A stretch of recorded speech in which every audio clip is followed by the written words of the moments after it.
My Lord and my God, I firmly believe that you are here, that you see me, that you hear me. I adore you with profound reverence. I ask your pardon for my sins and the grace to make this time of prayer fruitful. My Immaculate Mother, Saint Joseph, my Father and Lord, my guardian angel, intercede for me. There's a famous actor, a very well-known actor. His name is Denzel Washington. He has acted in many, many movies over the years.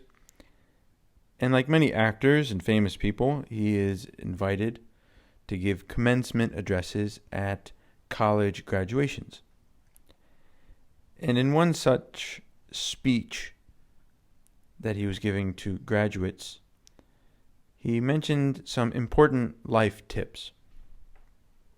The first one was a very good one. The first one was to always put God first, no matter what.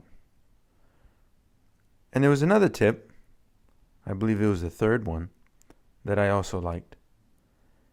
And in order to understand this tip, this particular piece of advice properly, you have to know what a hearse is.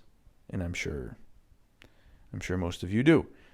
But just to make sure that we do, a hearse is a special car, vehicle for transporting a coffin. You will certainly notice them in the street from time to time. And so Denzel, in this particular speech, says very simply, you will never see a hearse pulling a U-Haul truck. It's a very simple image that gets at an important reality that we don't want to forget. That the things in this world that I have, the things that I use, I can't take with me. They stay here. They will not come with me to the afterlife, which means they can't be that important. And this is part of the problem, because we can give lots of importance to the things that we have in this life. And not just material things. We can give lots of importance to my own reputation, my own talents, my own professional prestige, and also, of course, to the material things. We can give these things lots of importance. When we say lots of importance, another way of saying it is we think about them a lot, or we desire them, or we lose our peace if we don't have them. Doesn't mean these things are bad. No, actually, these things are quite good. But they're not meant to be number one in our lives. They're not meant to be the source of happiness. Denzel Washington goes on to say, it doesn't matter what you have, but how you use it. And that's a wonderful point. It's a wonderful point. How do I use the things that I have? The proper way to think about it and to pray about it is, how do I use the things that I have been given? Everything's a gift. Everything I have comes from God. In the Gospels, in the preaching of Jesus, in his parables, there is a figure that comes up quite frequently, a type of profession. And it is the profession of the steward. Steward is a term that we can hear quite frequently today. Oftentimes in terms of we should be good stewards of the planet, of the environment. And this is certainly true. The environment, the planet, is God's creation, which we are to treat with love and to take care of responsibly. A steward, by definition, is a person who manages the resources of someone else.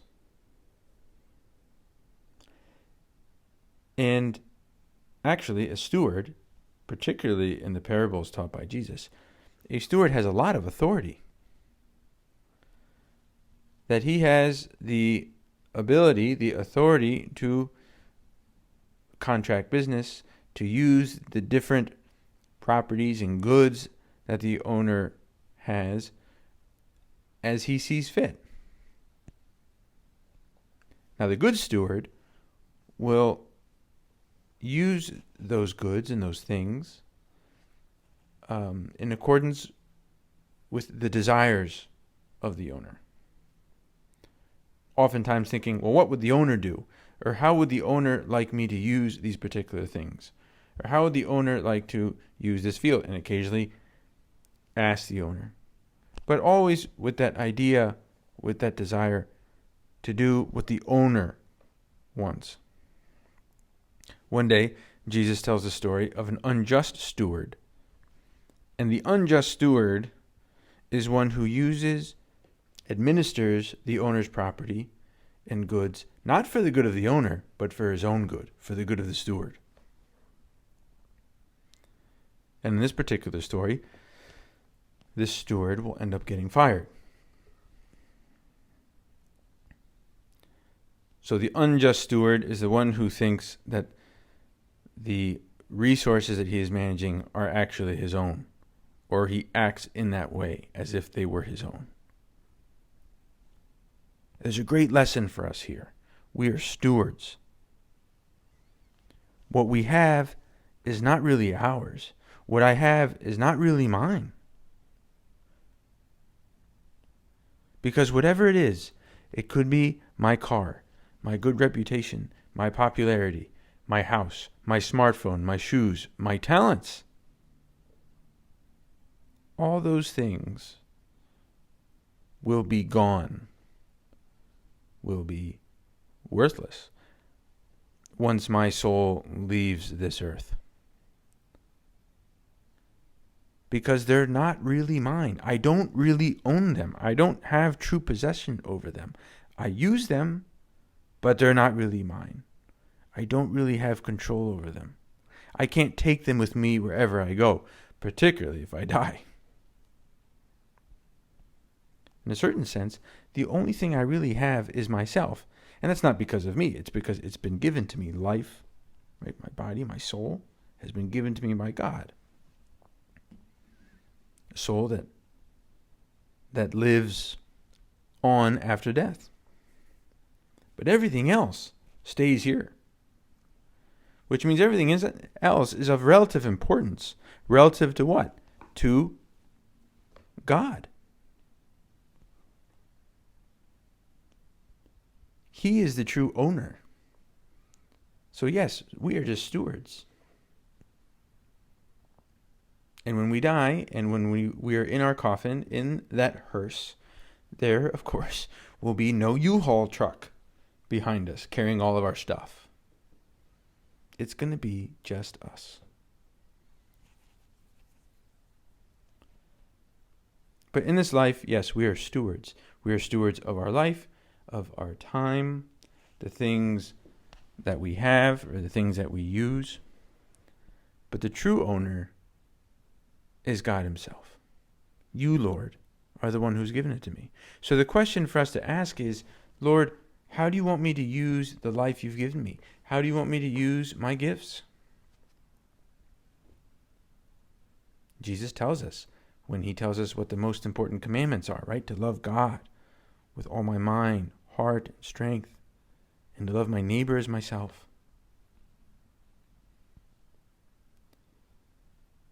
But let's, each one of us, in our own prayer, in our own dialogue with Jesus Christ, let's try to be specific. Perhaps spending a couple of minutes after this meditation is over, thinking about it on our own, asking our Lord, Lord, how do you want me to use the things that you've given me? How do you want me to use the time that you've given me? Another interesting question. Are my thoughts centered usually on myself? Like how others think of me, or what my reputation might be, or my physical beauty? Do my thoughts revolve around those things, or do they revolve around how I can love our Lord, how I can serve him by serving others, how I can take care of my friends how I can take care of my family members, how I can listen to them better, how can I pray for their intentions, how can I make their life more enjoyable. A simple example, maybe I have the gift of a great sense of humor. That's a wonderful thing. How can I use that sense of humor to help others enjoy life a little bit more? Not to confirm myself in my own humor or to kind of pad my own vanity because I like when people laugh at my jokes and think I'm funny. No, I can change my intention from vanity to doing it so that others may enjoy life a little bit more. And that's wonderful.